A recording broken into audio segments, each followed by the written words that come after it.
We are taking you now to Fort Campbell, Kentucky. U.S. Army officials are providing an update on an incident last night where two military helicopters crashed during a training mission. All 9 service members involved died. Let's listen into that. At approximately 10 p.m. last night, 2 of our Black Hawk helicopters were involved in a crash during a planned training flight in Cadiz, Kentucky, that resulted in the death of all 9 service members aboard the aircraft.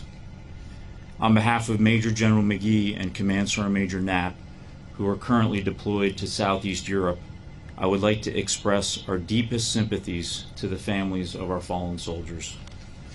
We are currently in the process of notifying their families. Until these notifications are complete, we are unable to provide specific details about our soldiers. We appreciate your patience and respect of the process, and we will provide additional details once all family members are notified.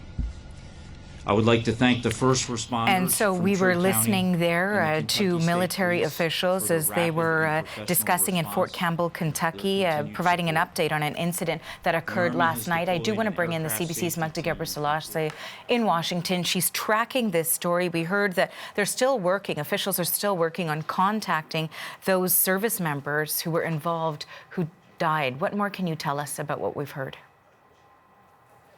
Yeah, well, it is still early in the investigation trying to figure out what exactly happened here. But what we know is this was a military training session that clearly went terribly wrong. At this point, they're saying that all 9 soldiers that were on these 2 Black Hawk helicopters were killed in this crash.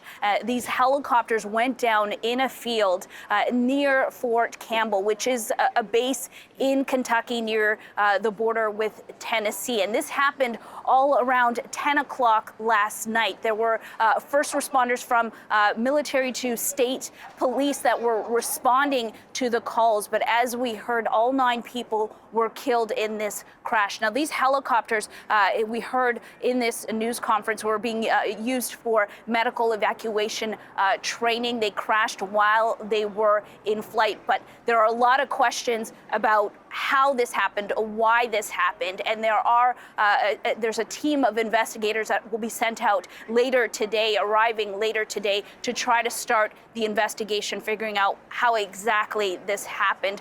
We heard from the Brigadier Commander. They are saying that they're going to look at taking the computers, the onboard computers, to try to determine how this crash happened. As for those that were on board those helicopters, there were 9 people on board. We do not know their names. We do not know their ages at this point. That information is not being released. They're still trying to contact their family members, and so that information not being released to the public just yet. We also heard from the governor of the state, that's Andy Beshear. He was tweeting in the early hours of this morning when news broke of this crash, and at the time he was asking people to pray for those involved. He had said at the time that it was expected there were fatalities. We now know that is confirmed, and during this news conference, he said that those that were killed in this crash are going to be, of course, mourned by their family, but also by the community. And he said Kentucky as a whole is going to be there for those families as they go through this very tough time. Arthi? Thank you for this, Magda. That is the CBC's Magda Gebrselassie in Washington.